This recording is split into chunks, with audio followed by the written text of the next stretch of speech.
Welcome, ladies and gentlemen. My name is Danny, and it's a fantastic time to be a Dragon Ball Z fan. Why?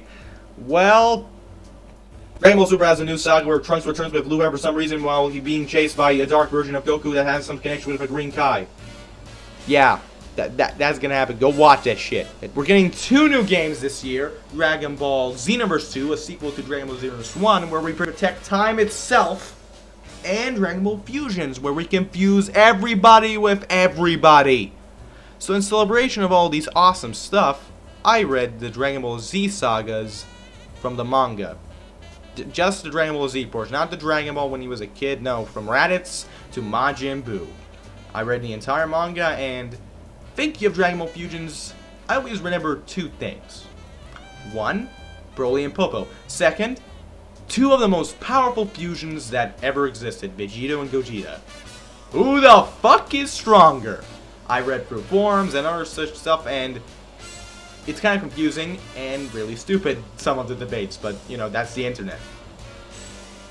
After searching for some answers, some added information, I have finally come to the conclusion who is the strongest fusion in the Dragon Ball Z universe. To say Super Saiyan 4 Gogeta is not canon. So let's start with analyzing both of them individually, and we will, in the end, acknowledge who is the strongest. Let's start with the Metamorphium fusion, known as Gogeta.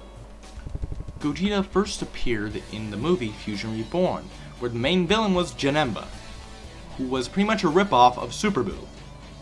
And here's an interesting part about the movies.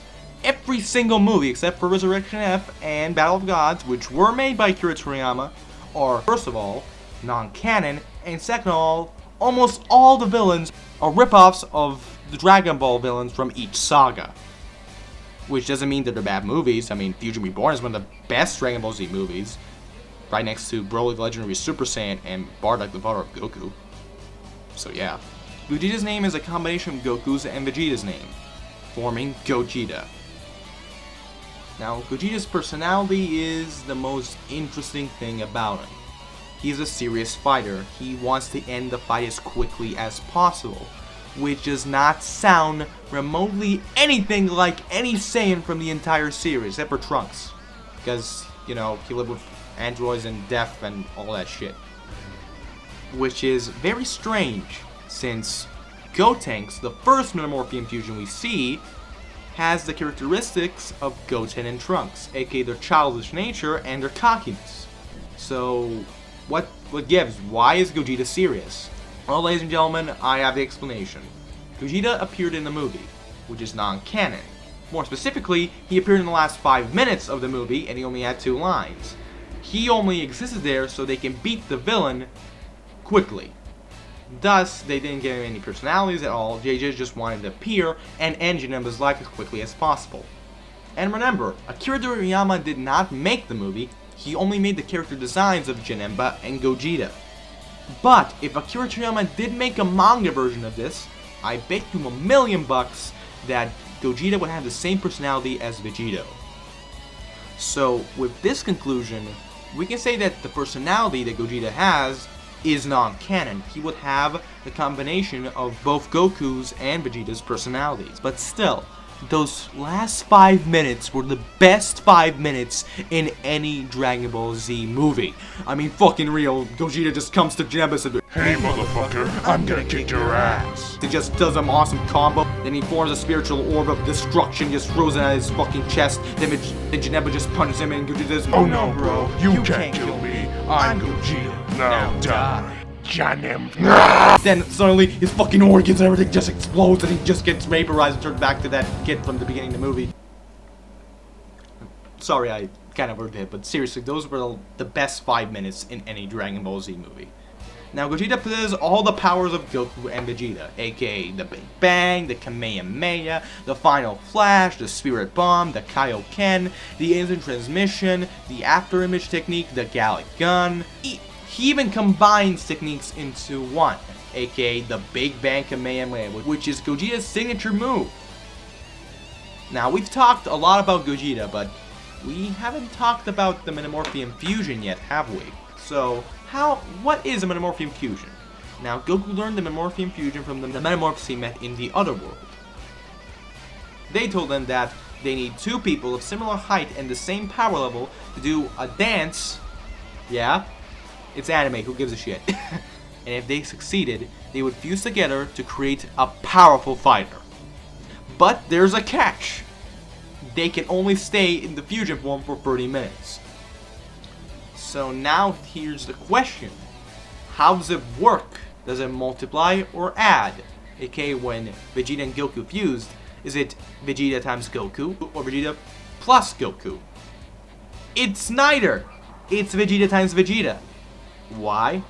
As we all know, Goku is always stronger than Vegeta, and a Metamorphian fusion needs to have 2 people of the same power. Either Vegeta has to become as strong as Goku, or Goku just has to lower his power level to Vegeta's, and they fuse together. Thus, Gogeta has the strength of Vegeta times himself, which is still a big jump, plus Goku's techniques, which makes it a very powerful fusion. Oh yeah, there's something I forgot to say. You know the clothes that Gotenks and Gogeta get when they fuse together? Do you know why they get those clothes? Those are actually Metamorphian clothes. And, as I said before, they're the creators of the Metamorph fusion. Thus, it makes sense why they wear those clothes. So yeah, that is Gogeta. Now let's talk about the Potara fusion, that is Vegito. Now, Vegito appeared in volume 26 of the Dragon Ball Z manga. Vegito's name is kind of confusing. Now, Vegito's name is a combination of Goku's Saiyan name, Kakarot, and Vegeta's name. But that doesn't make sense. Vegeta plus Kakarot doesn't make a Vegito. So what gives? Well, in the Japanese version, Goku's Saiyan name is called Kakaroto. And in the Japanese version, Vegito's name is actually Vegito. Thus, Vegito's name is actually a combination of Vegeta plus Goku's Japanese version of his Saiyan name. But in the American translated manga, he is called Vegerot, which makes more sense, mind you, but I still like Vegeta's name more. Vegito's clothes are a combination of Goku's gi and Vegeta's training suit. Now, Vegeta's personality, unlike Gogeta's, does make sense. Vegeta's personality is pretty much a mix between Goku's lightheartedness and Vegeta's pride. There's a misconception about Vegeta's personality. A lot of people think that Vegeta is actually very cocky and very arrogant, but that's actually not true. Why do people think this? Well, Vegeta actually did act like this against Super Buu when he absorbed Gohan. The only reason why he was acting this way and not killing him immediately is because he wanted Super Buu to absorb him so he can free his friends from the inside. Because if he killed Super Buu while his friends were inside, they would have died too and permanently stayed fused with Buu. Now, Vegito, like Gogeta, has all of Goku's and Vegeta's moves.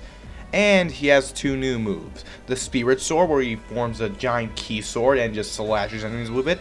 And the final Kamehameha, which is a combination of Vegeta's Final Flash and Goku's Kamehameha. So we talked about Vegito as a character, but we haven't talked about how Vegito came to be.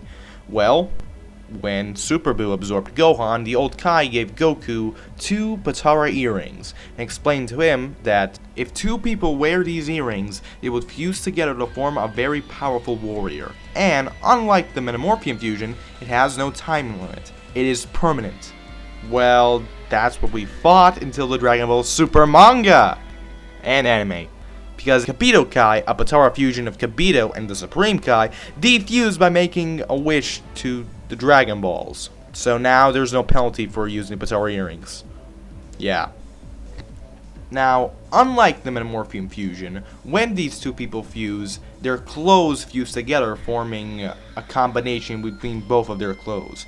And unlike the Metamorphian fusion, any 2 people can fuse, of any size, of any power level, it doesn't matter. If you just have 2 people, put on the earrings, they can fuse and become a very powerful Potara warrior. So now that we know this, is Vegito stronger than Gogeta?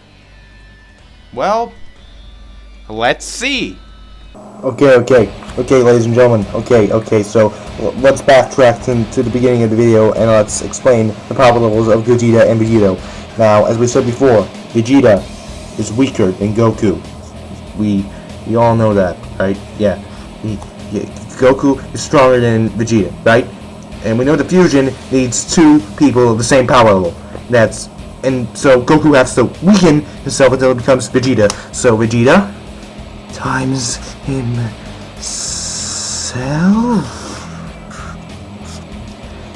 Yeah, times himself equals Gogita, right? Yeah. Vegeta times himself equals Gogita, but Vegeta, actually also his abilities, whatever. Vegeta times Goku equals Vegito, and by that logic, that means that Gogeta is weaker than Vegito because Vegeta is weaker than Goku, and Vegeta times himself is still weaker than him times Goku. That means that Vegito is stronger. Yeah. Goddamn marker! Anyway, I made this chart right here, which you can see. It pretty much simplifies the entire point of this video and explains how both fusions work. As you can see, the power level of Gogeta is Vegeta times himself because, as I explained before, the Metamorphian fusion occurs two people with the same power level. Vegeta is weaker than Goku, thus Goku has the weakest power level, and the power level of Gogeta is Vegeta times himself. While Vegito's fusion, aka the fusion with the Batara earrings, can fuse with anybody, and Goku is stronger than Vegeta, then that means that Vegito is stronger. I pretty much repeated the same thing 3 times in a single video, but I have to simplify it at the end of this video so people can get a better understanding. Plus, thanks to Dragon Ball Super, we now know that any Potara warrior can be separated.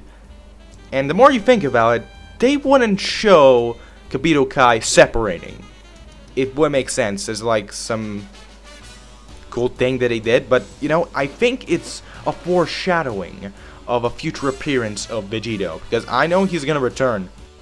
I don't know if Vegito will make an appearance in the Black Goku saga, I really don't know, but I hope he actually does return, because that is perfect foreshadowing for Vegito, because that happened in the beginning of Dragon Ball Super, and I know in the very end of the Black Goku arc, he just returns there. He says, "Hey motherfucker, I'm gonna kick your ass," like Gogeta said to Janemba. Yeah, that was fun to animate. Well, to edit anyway, I didn't animate any of that. So yeah, thank you all for watching. If you want to see more, subscribe, leave a like, it helps a lot, so yeah. If you enjoyed this video, as I said before, like, favorite, subscribe, and take care. Bye.